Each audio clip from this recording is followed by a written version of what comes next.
Il était 15h, heure de Mbuji-Mayi, ce lundi 20 février 2023, lorsque le vice-gouverneur du Kasaï oriental, Madame Julie Kalenga, assistait au démarrage de travaux de grande envergure en rapport avec la construction de la route Mbuji-Mayi-Kananga, longue de 188 km sur la nationale numéro 1. Des travaux financés par le Fonds de promotion de l'industrie et exécutés par le groupe égyptien Samcruit.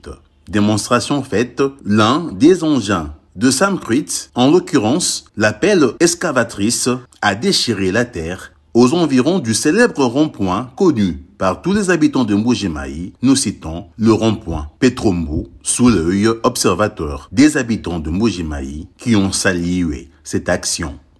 Je remercie le chef de l'État Félix-Antoine Tshisekedi Tshilombo. Les réalisations qu'on ne pouvait pas voir en Mbuji-Mayi, actuellement, on peut le voir. Sur la route nationale numéro 1, entre le tronçon qui relie Mbuji-Mayi à Kananga, ce qui était un rêve depuis 1960 est devenu aujourd'hui une réalité. Les engins sont déjà en train de travailler et que Dieu bénisse notre président de la République, qu'il le garde et lui donne longue vie, qu'il puisse également combattre ses ennemis. Au nom de la province du Kasaï oriental, le vice-gouverneur, Madame Julie Kalenga, a remercié le président de la République, Félix-Antoine Tshisekedi Tshilombo, et le FPI pour cette intervention tant attendue par la population, car l'objectif de cette construction est de désenclaver ainsi que de permettre la fluidité du transport entre la ville de Mbuji-Mayi et plusieurs autres points de consommation provinciaux et nationaux en République démocratique du Congo. Le président de la République vient de tenir ses paroles. Aujourd'hui, nous constatons que grâce au FPI, les engins sont sur cette route pour le début effectif des travaux. Nous lui disons grandement merci et profitons de cette même occasion pour demander aux entreprises chargées d'exécuter les travaux de mieux faire leur travail pour que l'on constate le changement attendu par notre peuple.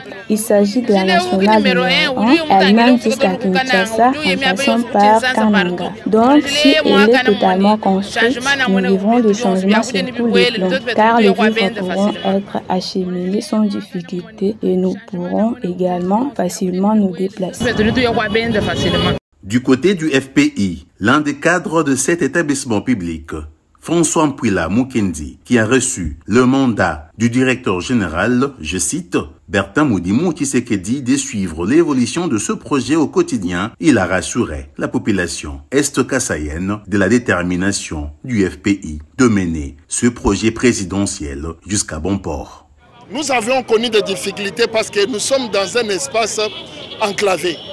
Nous avions pris du temps que nous puissions commencer à faire venir les équipements que vous aviez vus. Il y a d'autres équipements qui sont à la base. Et il y avait un instrument important qui nous bloquait, c'était le géotextile. Nous avons reçu le géotextile le vendredi, qui nous permet maintenant de commencer les travaux dans les normes telles que ça a été fait dans l'étude. Son Excellence, Monsieur le Président de la République, a appuyé ces projets en demandant au FPI et SNCC de travailler ensemble pour que nous puissions recevoir ici les équipements à temps. Et de ce côté-là, il n'y a plus de problème. Et là, l'autorité provinciale vient de donner le ton. Il y a eu le retard. Regardons de l'avant. Nous allons avancer avec les travaux à partir de ce moment que Son Excellence Madame la vice-gouverneure a donné le temps. Et dans l'aspect opérationnel, l'entreprise Samcruit rassure que ces travaux ont commencé d'un côté pour permettre la fluidité de la circulation. Il sera fait de même pour l'autre côté après le premier lot. Et à l'extérieur de la ville, il y aura des déviations. L'appel a donc été fait à la population de s'approprier ce projet du président de la République, Félix-Antoine Tshisekedi Tshilombo, qui prêche par des actes et des actions. Et le groupe égyptien Samcruit, qui exécute ces travaux, a rassuré que cette route sera construite dans le strict respect des normes requises pour une infrastructure routière moderne.